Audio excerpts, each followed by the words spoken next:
Hoy vamos a hablar de la importancia de los cuidadores, de las familiares que somos nosotros al tener a nuestro compañero, compañera, hijo, hija, hermano, hermana, tío, primo. Esa persona que está dentro de nuestra estructura familiar que ha tenido la situación de estar en una clínica y que tiene que estar en una hospitalización.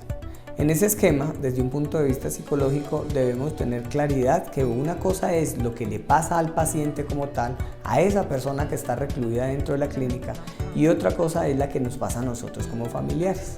Porque dentro de algunas exigencias técnicas, después de cierta edad, adulto mayor, se requiere que la familia esté en acompañamiento permanente. Si es menor de edad, también debe estar en acompañamiento permanente. Hay unas condiciones netamente técnicas, ya cuando está en una edad madura, en donde yo puedo solo atender visita de mediodía. Entonces vamos a hablar sobre un elemento importante y es la capacidad que tengo yo como cuidador o la resiliencia que tengo yo como cuidador para desenvolverme frente a mi familiar.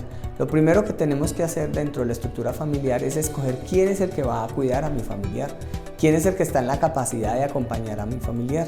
No es aquella persona que no está haciendo nada, que no está trabajando o que de pronto por alguna situación de la vida tiene esos días libres, no. Debe ser organizado.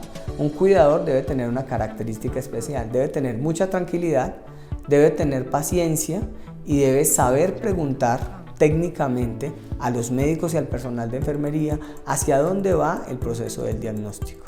¿Por qué? Porque cuando se tiene un diagnóstico, cualquiera que sea mínimo o sea máximo, uno entra en un estado de preocupación. Y lo que tenemos que tener es un equilibrio entre el paciente y nosotros como cuidadores.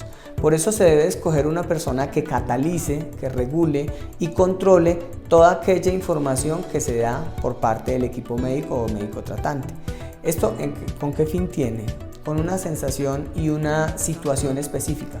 A veces preguntamos de más y nos cargamos de la ansiedad del paciente.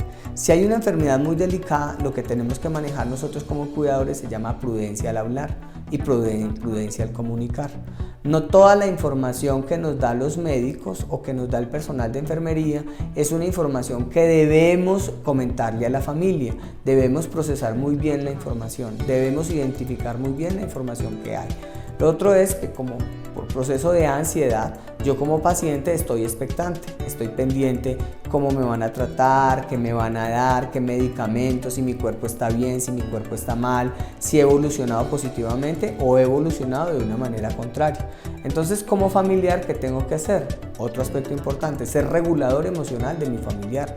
¿Y cómo regulo emocionalmente a mi familiar? Escuchándolo, simplemente escuchando su ansiedad, sus miedos y sus temores. Dentro de ese ejercicio familiar, cuando uno sale ya de la clínica y va para su casa como cuidador, uno tiene que ser claro con dos cosas. Uno, lo que vio, lo que escuchó y lo que pensó, lo debe ir procesando poco a poco para cuando llegue a casa saber entregar la información. Porque muchas veces nuestra información llega desde un punto de vista emocional y eso agrava aún mucho más la situación del paciente.